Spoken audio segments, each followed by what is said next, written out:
Hi guys, so we're just doing a Q&A call to Breanne in Vancouver, I think, or Canada somewhere. I'm a bit late for this call and it's really late over there right now. I sort of got stuck doing some other stuff. And if you're wondering why I'm wearing my sunglasses inside, it's because I pulled a couple of all-nighters and I kind of look like crap without them. So if you're thinking, why is this idiot wearing sunglasses inside? That's why. Right, let's call her now. I think she is waiting for my call. Oh, I'm in the wrong thing here. No, we want to be in that one. Oh, come on, eh?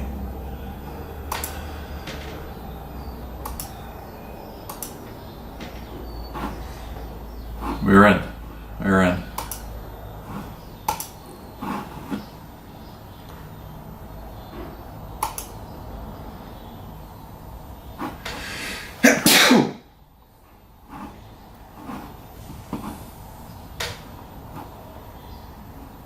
We're calling. It's showing we're calling. We don't have sound yet.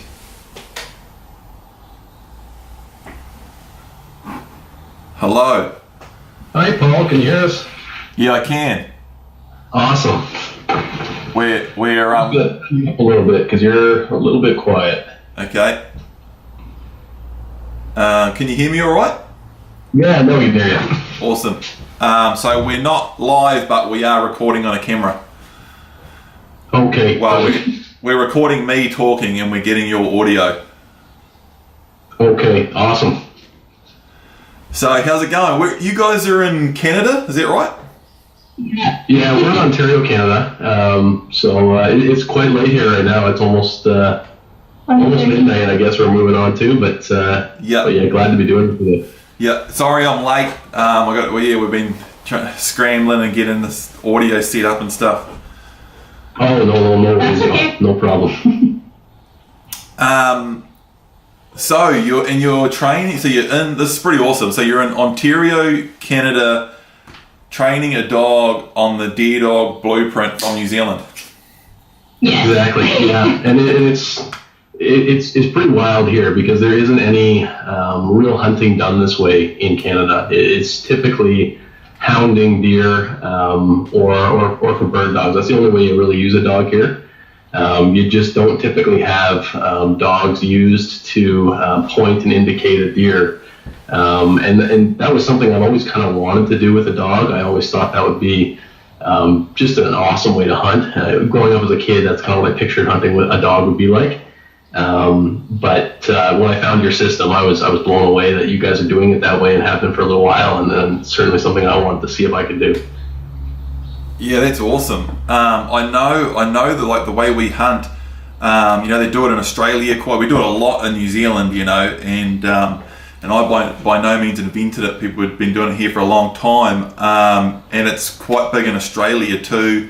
But I know, in the States, it's in Canada and almost all around the world, it's not popular at all, but it is a really awesome way of hunting. I know in the States, a lot of states you can't, you're not allowed to hunt with the dog before the shot. What's the story where you are? Are you guys allowed to use a big game indicating dog off leash before the shot? Yeah, we are, but it's kind of Ontario separated into different hunting zones or districts. So in some of those districts, depending on where you are, like where we live, for example, no, you can't. It has to be after the shot if you're going to use a dog. But if I drive about 2 hours north of where I am, then you start getting into the districts where it's a little bit less populated. And in those areas, you can hunt with a dog to track or to hound or to do whatever you want. Man, that's cool. Is there moose there? There are, but again, we're right in the very southern tip of Ontario, so we're actually just north of New York State where we live. But again, as you drive further north, you get into moose and bear and all kinds of stuff. That's where I usually tend to hunt. I usually drive out and get into the thick of it and try and get after the bigger game that is a little bit further north. Oh, and are you allowed to? So in theory and in practice, are you allowed to hunt bear and moose over a big game indicating dog in some of those areas?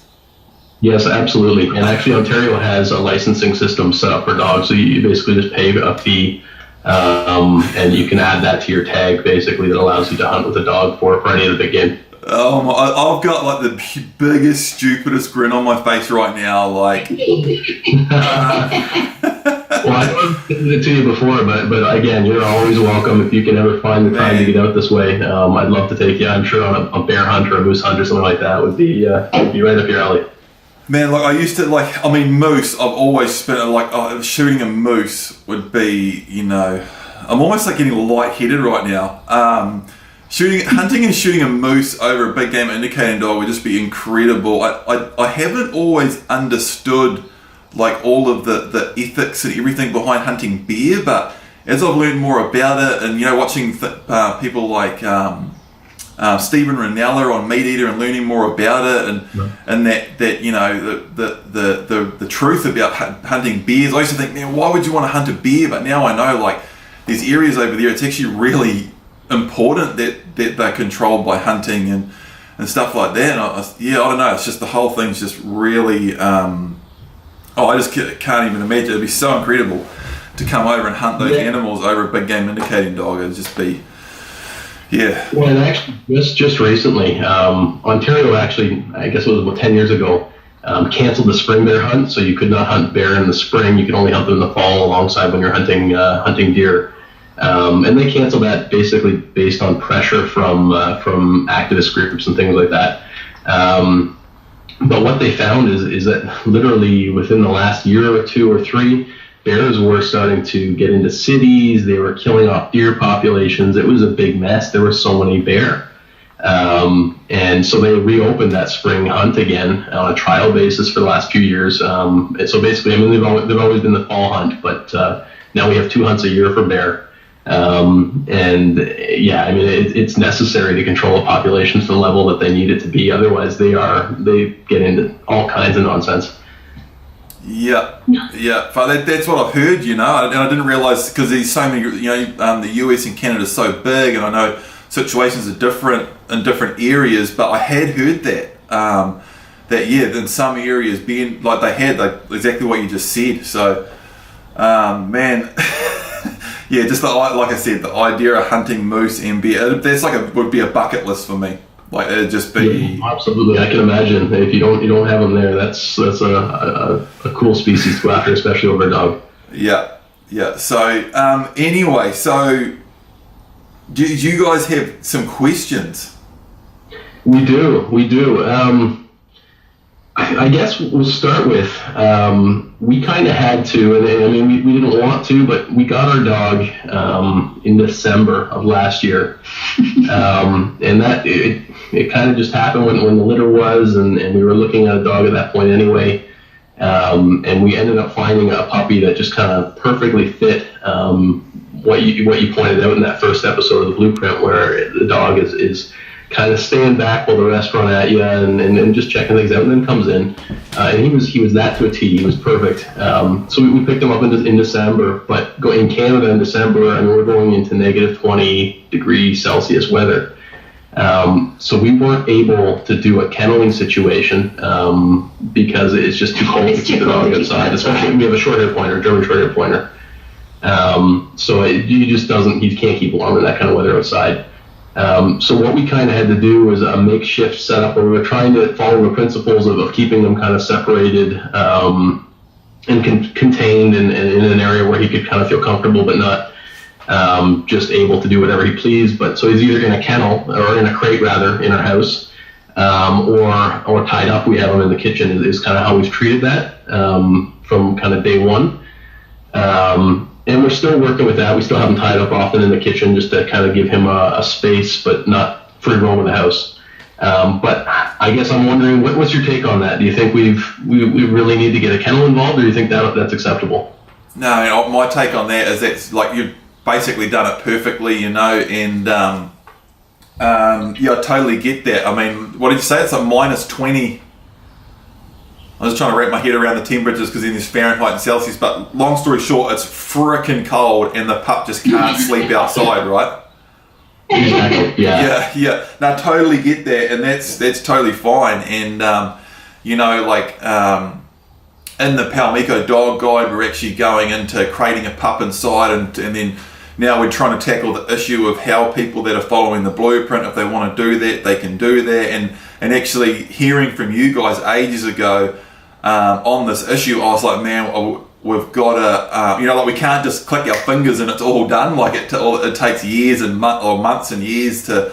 It took 18 months to make the blueprint, though we made it, and now we're making the dog guide, and we'll slowly mash the two together and just do whatever we can to make it make sense and help as many people as possible in as many situations as possible. But I think it sounds like you guys have done a really good job of sort of adapting the blueprint to work for your situation, and the idea of a dog sleeping inside versus outside in a kennel, there's actually no difference whatsoever. It's not the fact that the dog's inside, or it's not the fact that the dog's outside. The huge thing is, and you touched on it several times there when you were explaining what you've done, that it's all about that structure and routine and having that separation, so you're not having issues with separation anxiety later on, and the dog's not just free running around, as you're raising and training it through that first year. It's not off the long line of free running around and not listening to commands, and you've just got that control and structure in place. And it sounds like you guys have done that as best you can while having your dog inside so it doesn't freeze. We've only just started the last month or so letting him off in the house so he can be with us, but it's only maybe an hour out of the day. And then we do other things outside, but we have two small kids too. I have a 6-year-old and a 3-year-old. So we kind of have to keep them from riling him up too. So it's kind of wrangling them all at the same time. And it comes down, I think, a lot for us is teaching the kids not to touch the dog when he's hyper, so they know they're not supposed to talk to him, look at him, touch him during any time that he's excited. They just have to ignore him, which is really hard for them, I guess, but they do a pretty good job. Yeah, I know what you mean. It's kind of that principle of either pressure on what you don't want or praise on what you do want. But sometimes, like you said there, it's just ignoring what you don't want, like the kids or you guys. Just don't engage with the dog when it's being crazy, and try to catch it out when it's been a bit calm and normal and give it a pet. But so how old was your dog? About a year old? He's 11 months now. Yeah, we're just about to a year, and yeah. So given that winter and everything too, and kind of just the timing when we got him, we're a little bit behind on everything because you can only do with a small pup. You can only have him outside in that kind of weather for so long. The snowdrifts are over his head. So yeah, we're a little bit delayed, and man, the deer hunt for the fall starts in November, and man, did I ever want to have him ready for this November, but I'm just not thinking we're there yet. So I don't want to, like you've talked many times, I don't want to push it too soon. So I'm probably gonna have to hold him back either for the spring bear hunt or for the next fall. And that leads me, I guess, to another question. What's your take on the idea of starting him out on another species first, for example, bear in the spring? I've been doing scent training a little bit with deer scent. Obviously before I would go for bear, I'd have to do some drags with bear scent. What's your take on that? My take is absolutely fine, and we just did a Q&A that's up in video form, and it's on our podcast too, where we were talking about the whole multiple species thing a bit, but this is why it's a huge benefit to the blueprint system and how we basically get the dog fully ready to hunt before we even start. So when you do start, it's like the dog's not learning how to do it out hunting.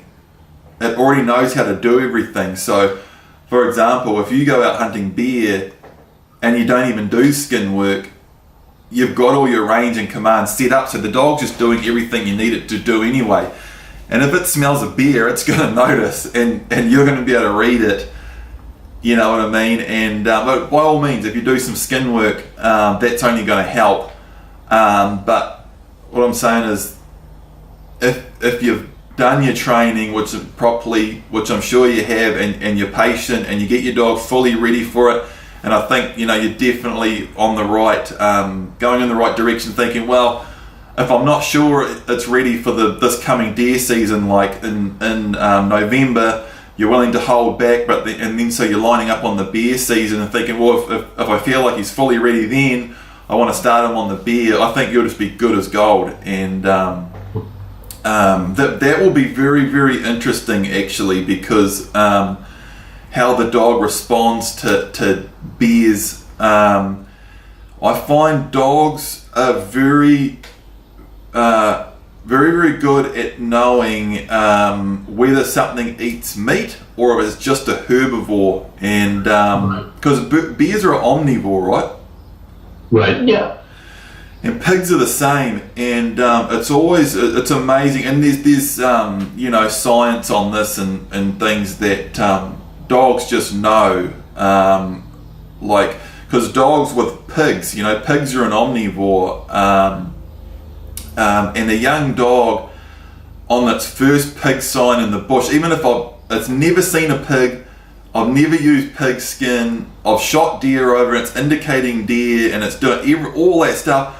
When not all dogs, some dogs, when they smell their first pig, they're just like, man, let's find this thing and kill it, and they're just indicating keen, they just want to find it. Other dogs, when they smell their first pig, their hackles come up and they're sneaking and they're looking back at me, and they're very, very different. They want to find it and they're interested, and it's very obvious that they're indicating something and on something. And if you've got all your commands and everything set up, and you can give your go and walk in front command and say good dog, and yep, let's follow this up, they'll do it. But it's very, very different. So that and obviously I don't have any personal experience hunting bears over dogs, but for me personally, like, that would be a very interesting sort of journey, and seeing how the dog's going to respond and all of that sort of thing. But yeah, I think it'll be anywhere from the dog just smelling its first bear and trying to take you to it, to the dog smelling its first bear and it being very obvious that it's smelling something and it's very wary, and Yeah, and I can see that too. And that was one other thing I was a little concerned about, is that our bear season in the spring, there is no corresponding deer season. So I was a little concerned too. The last thing I really want to do on his first hunt is be pulling him off of deer scent if that's what he's on. So the other option though is for me to go further north where we don't have deer, and then you get into just moose and bear territory. And that's probably the way I'd go. Is that probably a smart move? Yeah, that could be a really good move too, and then with that, there's some pretty important notes on what you just said and what I was saying earlier about dogs being wary with pigs, and I'm just guessing most dogs will be pretty similar with bear, and probably even more so. It's a pretty gnarly animal, and it's pretty amazing. Like, even dogs that get wary on pigs, if they're smelling a young sow or a young pig, they're likely to be more keen. And I've seen dogs smell their first big boar, and they can smell, I don't know if it's the testosterone or that they know whether it's like a big gnarly animal. They just know just from all the pheromones and the scent and the chemicals and everything. They just do. But like a note on that, with a dog that's really wary on pigs, and I've seen them where they're indicating them and it's very obvious that a pig's there, and you're trying to encourage them, come on, track it, and they don't even want to, and you're sort of like trying to force them in front of you, and they're like, no, I'm not sure about this. A dog like that, as soon as you shoot the first pig and the dog sees that whole thing play out, that it's smelling it for the first time, it can be a little bit difficult the first time, and the dog needs encouragement and it's wary. But when they see that whole thing play out, that, okay, we just found this thing, and the boss just fired a shot with that stick that he made a big bang with that stick that he carried around. and meaning the gun, and the bear's now dead, and we did that, they go, I get it. And the next bear they smell, they're like, let's go get him. Yeah, okay. No, Yeah. awesome. Does awesome. that make and that's kind of what I'm hoping is if that kind of coincides and it all lines up, that may be our first hunt. I guess all that being said, what's kind of holding us back right now is he's pretty hyper, and that's something we're finding through the training, and it's kind of gotten worse, I guess I would say, in the last few months, and we're not sure if that's an age thing. I mean, he is nearing the kind of year mark, and he is a GSP too. So I guess our question there is, I've actually started regressing a little bit and pulling him off some of the scent work because he's really losing control when he gets on scent. He's really good at following the scent, but keeping him on the line, he just wants to pull like crazy. And he just wants to go out of range like crazy. And his range was pretty good before we got into the scent work. And then the other thing is even when he follows commands, and this has kind of been from step one, he seems to want to do it with a lot of energy. So, for example, if you give him a release command off a stop, he bounds right out of that stop, and then he knows he has to stop at his range, but he'll bound to that range at full tilt and then stop, and then he'll start walking. The other thing he'll do is he'll have, I guess, a lot of trouble sometimes sitting still on a stop, and he's just looking all over the place, and you really have to get his attention. And that was less the case when he was younger. But again, he seems like he's regressed a little bit, and you really have to work to get his attention, walking all around him to try and get it, clicking your fingers, before you can give him that release command when he has eye contact with you. Do you think that's an age thing that's going to pass, or is there stuff I need to work on there? Or does it have to do with him not being fixed yet? Yeah, or the other question is that somewhat acceptable for different breeds? Like, I mean, obviously, you don't want that to a large degree, but I mean, is a GSP is that just going to be kind of how he is a little bit more? It's just happier in nature and more like bouncy. I guess we gave you 4 or 5 questions there. That's a long question. We were just wondering if, because like Print is so calm, but he's obviously a different breed, if GSPs are just known to be more bouncy at heart, like if we're expecting him to be too calm for his breed.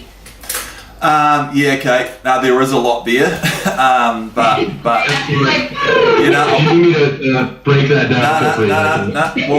We'll just start at the top and work our way through. This is all really awesome stuff, and it's these types of conversations are really helpful for a lot of people. So yeah, I know exactly where you're at. Very, very common, particularly with GSPs. It can be more common with males too, and there can be a few different things going on. Usually, a combination of a few of the few things that can be at play here. So one thing is, and it's a you sort of touched on it, is that when you start off with this young little pup, you know.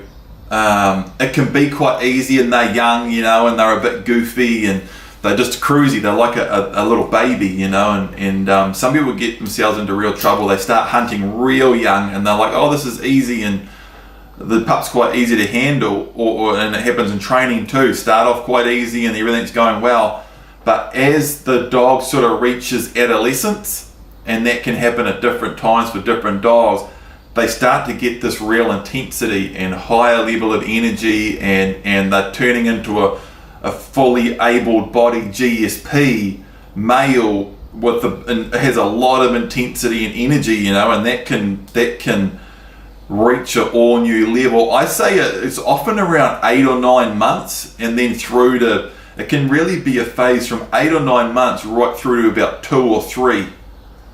Yeah. Does that make sense? They sort of reach it. Started, and yeah, I grew up with a GSP too, so I remember he was a nutcase when he was younger.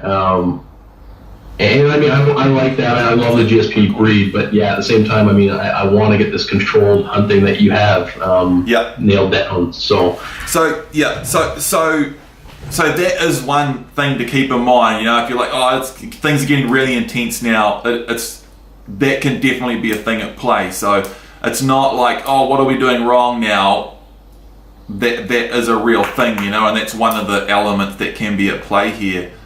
Probably the next thing would be, and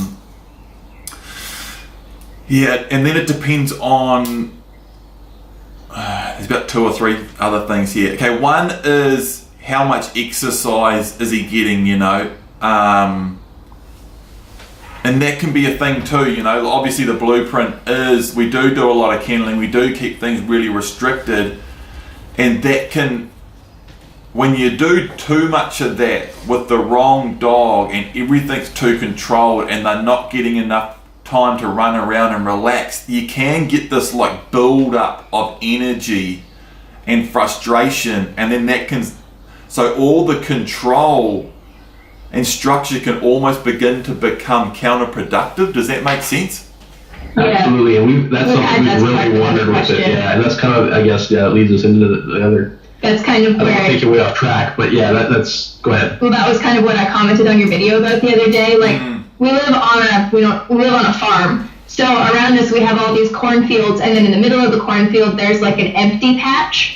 And so we don't have any fences, so we haven't been able to let him just run. And we've tried like tying him in the yard, but he just doesn't get the exercise. He kind of just sits there when he's tied down. Yeah. So I was wondering, would it be a good idea to take him back where there aren't any roads? It's just a huge open field, but surrounded by corn, and just kind of let him run without telling him what to do, and like hope that he doesn't veer off through the corner or something, like just to get him, because he loves to run. Like, we take him to our in-laws and he'll just book it around their yard, but we don't have anything here. It's fenced there, but here it's not. But I'm just wondering if he'll see that as like walls instead of like I don't know, like if we should just trust him, because I mean, if I turn and walk away, he almost always comes right behind me at their house or whatever. He's always looking to see what I'm doing.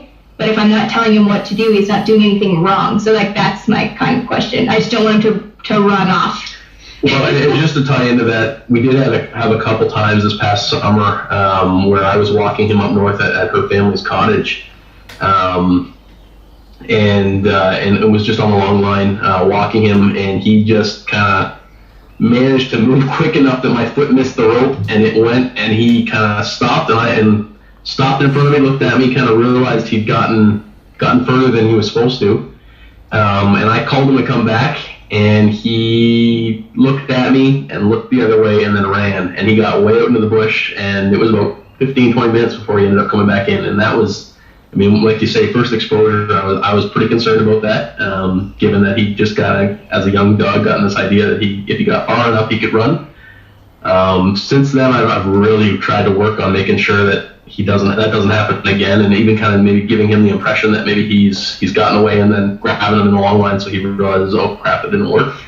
But I guess tied into that, I'm really more so the one who's really concerned with the idea of him being off leash, running around in an area with no fences, where I'm not 100% yet on his recall, especially if he gets far away. Yep. Yeah. So So yeah, there's a few things going on there. So I know what you're saying about, because in the blueprint we talk about the freedom sessions and giving a pup or dog those freedom sections in a really safe, fully dog-proof area where you put the dog in there and you basically walk away and you just let it do what it does, you know. And you can do it with a couple of dogs, and you're not there giving commands. So if it's a young dog that isn't 100% with its commands off the long line, you're not in an open space where it's about to like run into the corn, and so you're going to have to call it back, and it might not listen, and everything's going to unravel. It is difficult. It can be difficult if you haven't got that dog-proof area that you can just let your dog run around in. So that is a challenge you've got. And then I would have said, you could say, okay, you're approaching that age of 11, 12 months where you're getting close to the point where you should start to have that good off-leash recall, where you can in part 10 of the blueprint, we say, well, Print's pretty much fully trained now. He's never had that big reference experience where he's done exactly what you said, where the dog's just been in a situation where it's looked at you off the long line and it's just gone, you know what, I'm not going to listen, I don't have to listen to you, and it's run off. And literally, like, that's a big key to really nailing it and knocking it out of the park. Prince never done that, and that's our whole fundamental principle of one moment can count forever. But having said that, and the updates we now talk about, and we had people freaking out like, my dog broke and ran off, so it's just destroyed forever. And now we've got the update in part 12 where we say, hey, look, every dog does that somewhere, you know. Print really hasn't done it yet. Fly's done it, you know, and we talked about Print semi thought about doing it and kind of almost done it on that stag down south, and that's in the update of part 12. But he stopped to the command, you know. He thought about it, he sort of went to start trotting off, and I gave him my nice quiet stop command, and he didn't listen. I had to go, Print! Big loud command of disapproval, and he sat straight down, you know. So there's 2 or 3 different things going on there. If that happened when he looked back and he went, nah, stuff you, I'm out of here, was that a few months ago, and do you think he's maybe a little bit better now? It was back in like July. It was, yeah, so it was a while ago, and there's a couple things I realized I did there too. Like, and he doesn't do that. I knew he got away, and so I was semi-panicking inside. I don't think I showed it that much, but I'm sure he picked it up.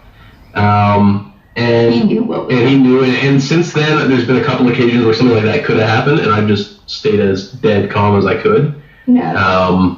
And he hasn't run off. So and he's been really good. Like on the long line, I practice recall constantly because we don't have any fences and stuff. And so he comes every time. And like one day the kids, they let him out somehow. They opened the back door and I was outside. And he came barreling out. And of course I've got all the chickens in the yard that he could eat. He didn't. I didn't really know what to do, and I didn't want to call him because I didn't know if he would come. And I didn't want to like let him be bad, so I walked over to the car and whistled, and he heard me and ran and hopped right in like he's supposed to, and then I just carried him into the house. But it was like I tricked him, but I didn't want to chase him, so I really just turned around and whistled and walked to the car like I was going somewhere, and he was like, whoa, where are you? Whoa. And he just like took off over to the car and hopped in, and I was like, yes. I went, yeah. Because he's so fast, I would never catch him. Like I've never tried to chase him because that's a game. Well, that's just, when he ran off, I didn't chase him either. I called him once, maybe twice, and then I started walking back to the cottage and just kind of waited for him to come back. And he did, and he seemed a little bit shaken up too. So I think he may have learned a lesson from that. Yeah. Yeah. He hasn't really tried it again since, I guess, to answer your question. It's pretty amazing, like listening to you guys talk about you know, how you both handled those 2 situations, you know, and it really, for those 2 situations, you probably both handled them perfectly, you know, and it's really cool to hear the type of grasp that you've got on the principles, and you know how we talk about the principles, because it's really important that you've got the methods and the techniques and everything but it's those principles that get you that's what helps you make the decision in those situations. You know what I mean? And like... Yeah, totally. No, your system is just so well laid out, and so those principles make it so simple to kind of understand the logic behind why you're doing what you're doing. And as much as we're calling you because he's, you know, been a teenager lately, he is like, for his breed, he's very calm. And like compared to, we had a hunt terrier before him, who we just didn't have like the tools to train her, and she was just so like rebellious and crazy, not mean, just crazy. And he is just like, well, he's still hyper, he's so calm and friendly and just so like chill for how hyper his breed tends to be. Like he's just such, people always just talk about how he's such like a well-mannered dog, which is really awesome. That is awesome, and an 11-month-old GSP is still very, very young too. Like you're arguably at like one of the most intense times, you know. And I mean, all of this stuff, and I think this is just going to be a really good Q&A and audio for so many people, because it's really outlining like so many of the important things, and even like the couple of, I wouldn't even call them close calls or issues it's just like stuff that happens, like him running off or him running out the door, and it just highlights like the importance of doing it properly, you know what I mean? And if you hadn't have ever had the foundation of what you've been doing or done any training, imagine how those situations could have gone. Yeah. But to get back to that question, like from what you've said, what both of you have said, I think going out into a pretty safe area and just testing it out, just going, hey, is he going to come back? And then if he does come back, well, the first few times give him a big reward for it, and just try to carefully work your way into that situation where hopefully you can get to that point as soon as possible where you can just take him out and let him off, and let him have a run around. Not any big commands and stuff, but all you need is that. Yeah. Let him have a cruise around. To get some exercise and some energy just out. Just relax, just for him to relax and chill out, and then and back to sort of what I said earlier about too much restriction can begin to become counterproductive, and it is always a balance. You can't just go, just let the dog. Some people say just let it be a dog and let it run around, but that can be like just let it go crazy and learn loads of bad habits and destroy all your chances of training. So you go, well, just lock it up, but that can be it can be counterproductive as well, and you get that build up of energy where the dog's getting frustrated in training and it's getting difficult.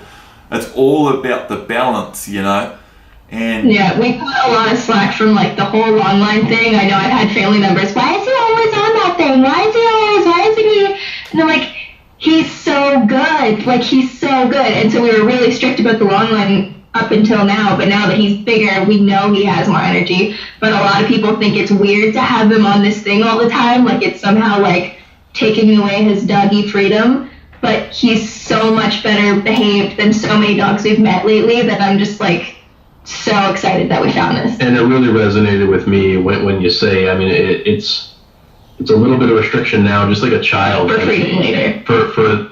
For that responsibility that they're going to have later in life, where they have freedom and the ability to really enjoy life later on, they need that time when they're younger where they are under your supervision. They do, yeah. And that's it. You just hit the nail on the head there, and that was exactly what I was going to say next. And people do, and people think, man, you have your pup in the crate quite a bit, and you have it on a long line all the time.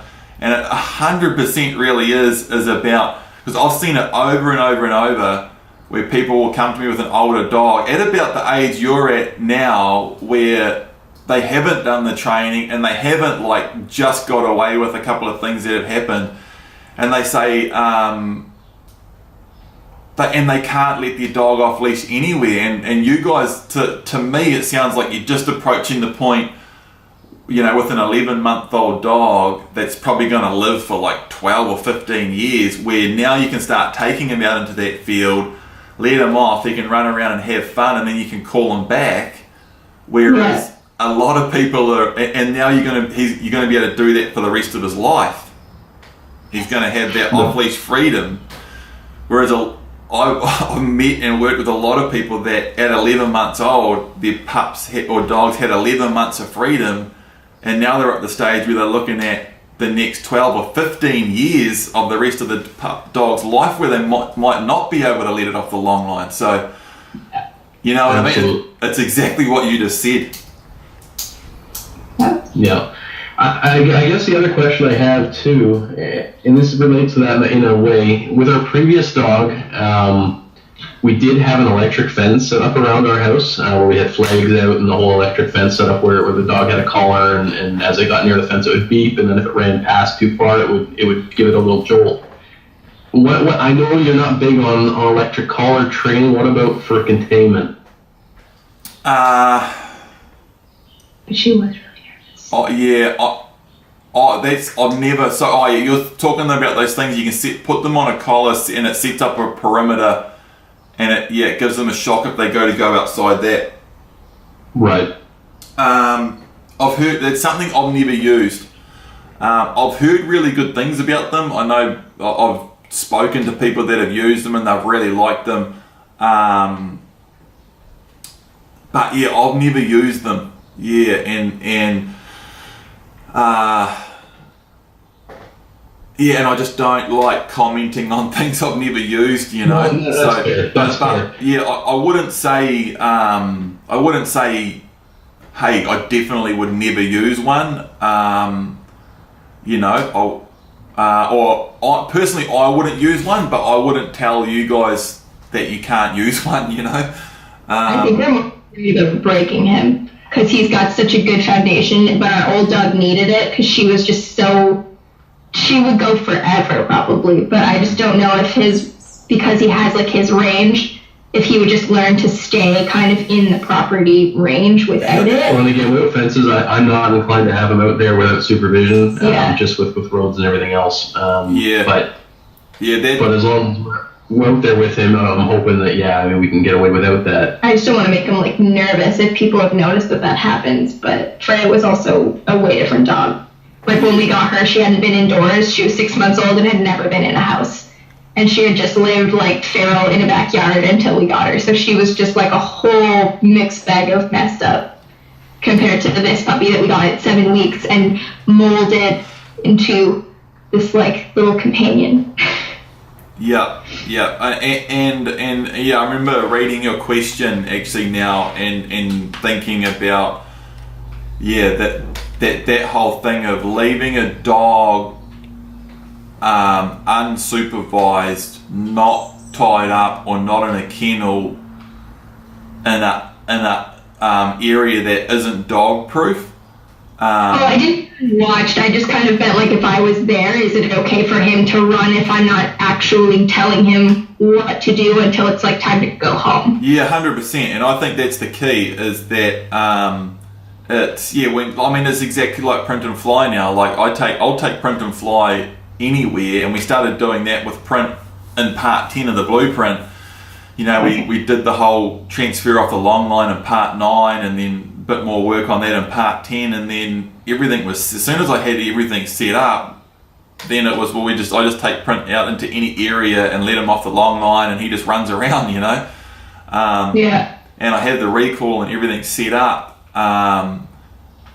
but then, and that's fine, and when you're there it's totally fine, but yeah, just on the whole, you know, if I was in your guys' situation without a fence section, and a lot of people do it, you know, and growing up on farms here in New Zealand, most farms in New Zealand have a dog that just lives at the house and it's never in a kennel and it just cruises around.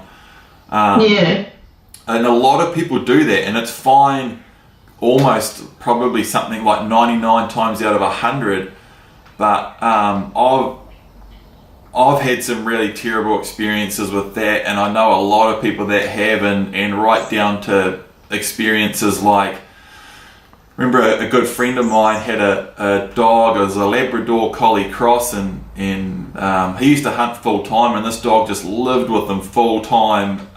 You know, if you saw him, the dog was with him, like that was it. If he was working, hunting, the dog was with him. If he come round for a beer after work, the dog was with him, and it come inside and sat at his feet.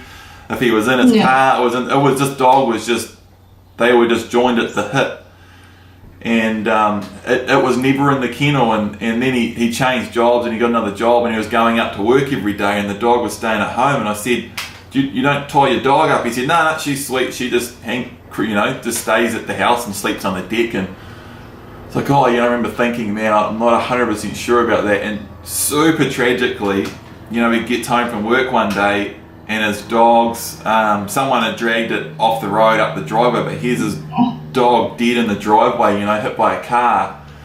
Yeah. And he was like, man, she never did, I don't know why she did, but she's been hanging around the house for years, and one day she just got up and ended up on the road and got bowled over, yeah. So there's that, and it happens a lot. So really, for you guys, or what I would do in a situation like yours would be, for sure, as soon as you know you got that recall, not a problem at all taking the dog out into the field and letting it have a run around and things, do your control work and your training sessions and finish your training off and all that. But that's the thing with that, and you think, oh, my dog will just hang around, you know, that's all right. I watched it today and he just hung around, but then they can do that for years, and then one day they just get up and do a big mission and something terrible happens too, you know. Yeah. Yeah, absolutely. Yeah, so for me, my dogs are either cruising around a dog-proof area, and they can do that unsupervised in a super safe dog-proof area. But even then, I've got a dog-proof section, and if I go out, I still put them in the kennel, you know? Yeah. Because they just can't come to any harm there. That's, yeah. Even when we leave the house, he's always crated. We don't leave him, in the kitchen tied up or whatever because of ropes and stuff. We always put him in his safe little box so that he can't get hurt or wreck anything while we're gone.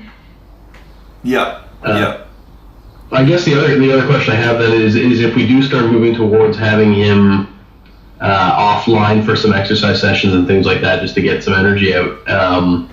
And maybe I'm skipping ahead because we've only actually watched up to, I think, part 6 or 7 now of the blueprint is where we're at. Yeah, you called me out after I left the comment saying people didn't get far enough, and I was like, yeah, I realized after I commented we didn't get to that spot yet. Well, and that's just it. We haven't got about the long line yet, so maybe I'm just needing to watch this yet. But is there, should we have a separate command for when we let him off of his long line and let him have that freedom? Should we have a command so that he knows now I get to range out? That's separate than like at your parents' house, a double peep to go or whatever. I usually tell him to go play when we're at like the safe place. I usually say go play, and he kind of knows that's his little run, just so he doesn't think I've taken him off the long line and he can just like go wild now.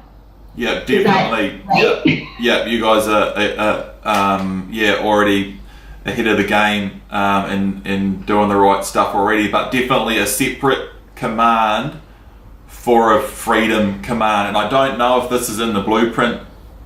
I can't remember if it's in the blueprint or not, whether it's in part 10 when we're talking about giving the dog freedom now off the long line, or if it's in part 1 talking about freedom sessions. If it's not, we should add it. I'm actually just taking a note here.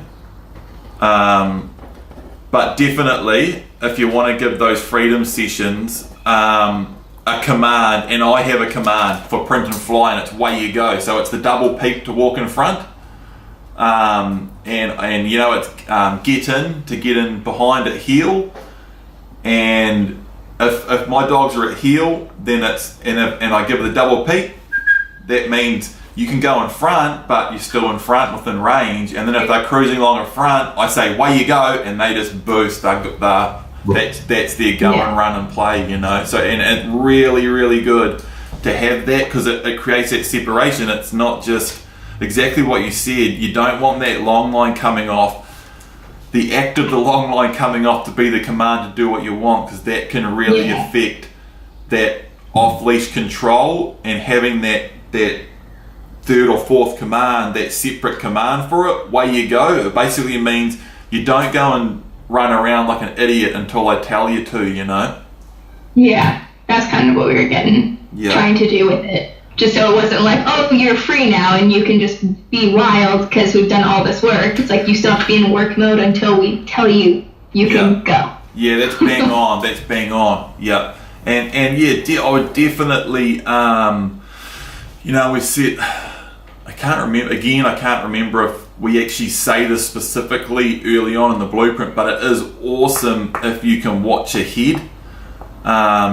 It really is, and I've sort of had this conversation a couple of times recently with people that have done it, brought the blueprint, starting with a pup, and they've actually, I don't know, because it's 15 hours, it's quite a big deal to watch it all, but over the course of a couple of weeks or something, just an hour a day, or over a month, half an hour a day, whenever you can, sit down and watch it, and you'll pick up stuff and go, oh, that makes sense, and that will wait till then, or we can bring things forward, and it can clear a lot of stuff up for sure. No, good point. I've thought about kind of that before, noticed that too. and yeah, we need to do more. Like we'll get further ahead and we're like, oh, this would have been helpful like a couple months ago, but we were kind of going chunk at a time, whereas now I think we're starting to try and skip ahead because there's stuff that's useful later on that's also useful early, and we kind of learned that the hard way. Like, oh, that was really helpful. That was something we had a question about, but we figured it out now. Generally, like, yeah, it's awesomely laid out for following the program step by step. But yeah, you're but watching the whole thing ahead of time will probably be ideal. Having that foresight is nice. That's what it is. It's that foresight, yeah, and it can be a hard one because a lot of people like I didn't want to watch too far forward because then they're worried that they'd get tempted to skip ahead or skip things or something. But what we've learned is that's never really been a problem, and it's actually far better, to watch ahead, have that understanding, and I think it probably actually solves more problems than it creates. Like because I think watching the whole thing right through the hunting parts and everything, you'll probably actually make less mistakes because and skip less things watching the whole thing before you start, because if you watch the whole thing, you'll come across something in part 5 or 6 that you go, oh yeah, I know why I'm doing that, because I'm going to do that when I'm out hunting, when I shoot the first deer or after the shot. And so you understand it and do it. You'll probably skip less stuff and do more stuff properly if you've watched the whole thing. Yeah. Yeah. Well, and even just to know your endpoint, so you know what you're aiming for. So you see it come together. Yeah. For sure. Yep. I'm just trying to think if there's anything else I've got for you here at the moment, but I think we've covered a lot. Very clarifying. Like, I know because we've had a couple questions over the months and a lot of times they get answered, but I figured after asking the question, we have other questions, so we might as well do the Q&A. Plus, I saw you posted the GSP thing with the girl the other day, the 5-day-old puppy, and I was just like, I saw that was the breed, and I was like, I need to watch this just to see what someone else was like, and then I realized how little he was, so it was cool how, like, quick he caught on. I guess the only thing, just to go back to,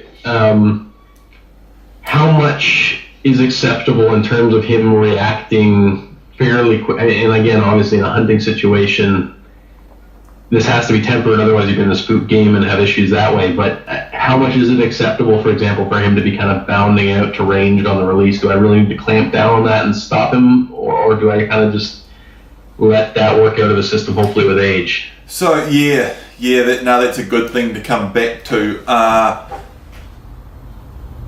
So how far have you guys watched up to?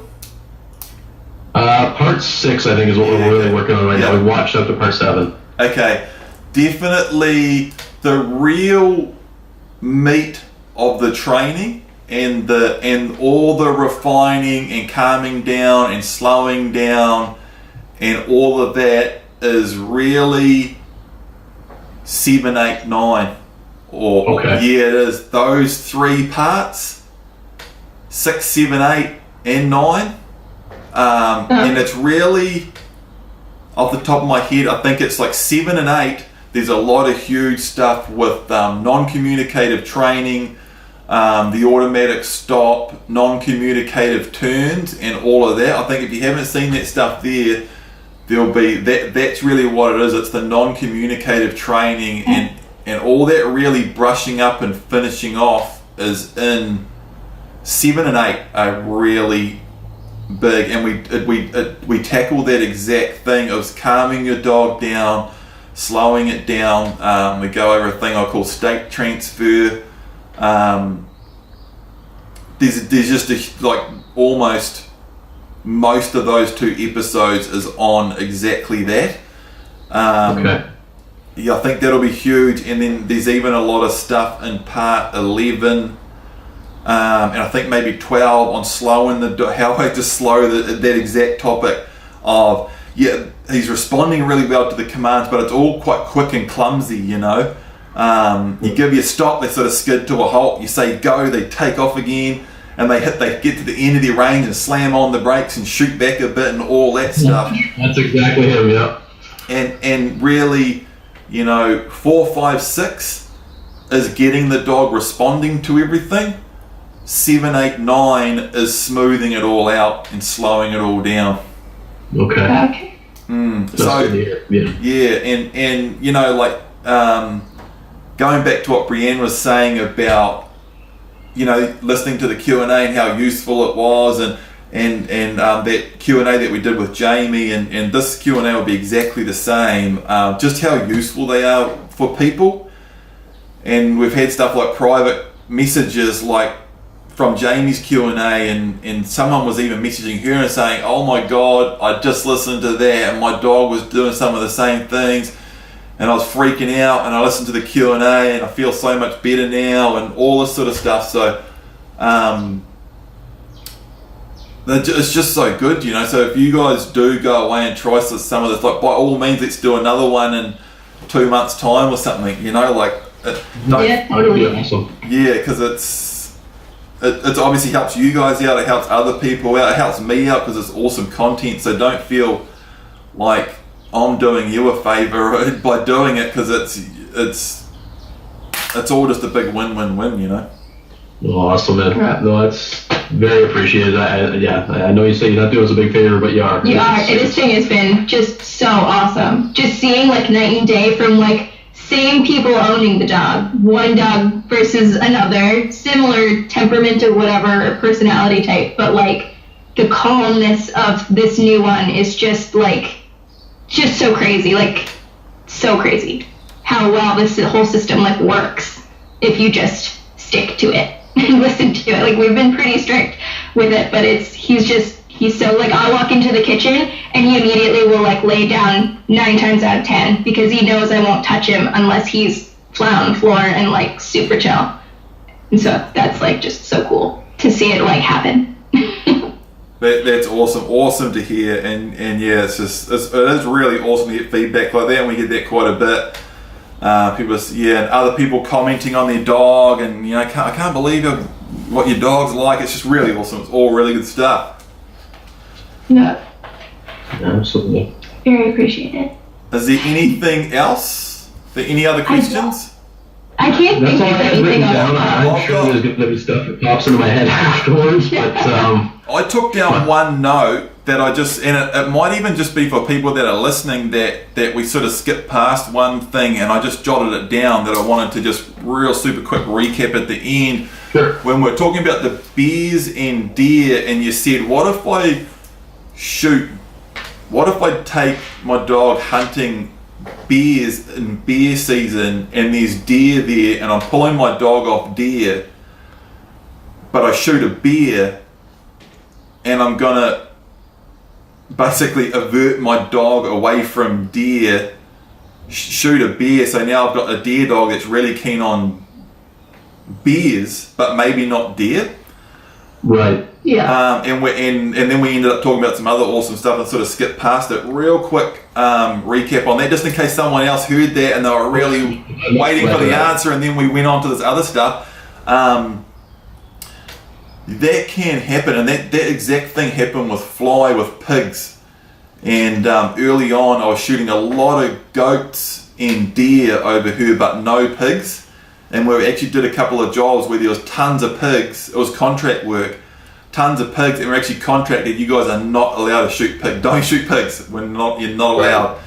And I was turning her away from pigs the whole time, and she got to the point where she basically thought we're not meant to shoot pigs, so don't, and she wouldn't indicate them. She sort of would, but it was very, very light. And this was actually in a recent Q&A too, talking about species and that.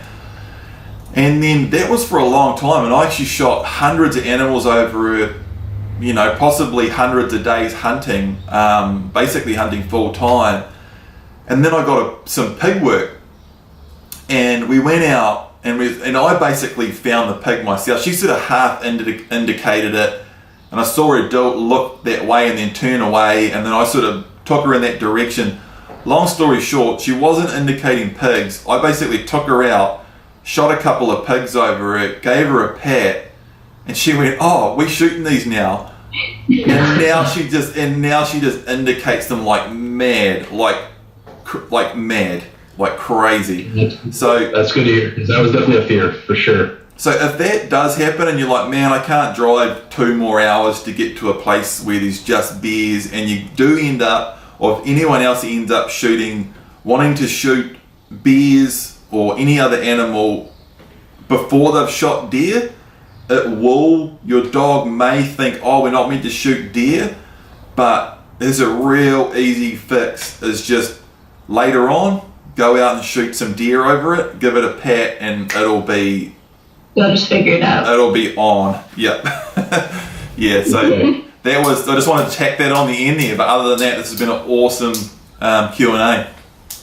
Yeah, no, absolutely it has. No, thank you, Paul, for your time. Very appreciate it. And like I say, I mean, if you ever find yourself out this way, I'd be thrilled to take you with us. Man, that'd be like a dream. It really would. So, and I really hope, we can get time to do that sort of stuff. We've got offers all around the world now, like Argentina. You got lodgings across the planet.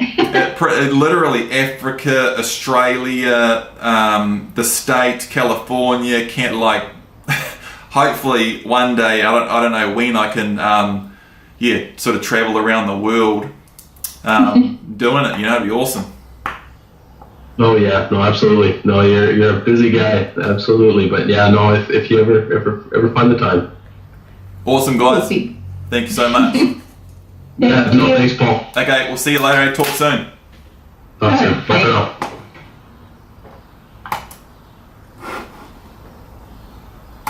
That was a pretty awesome Q&A, guys.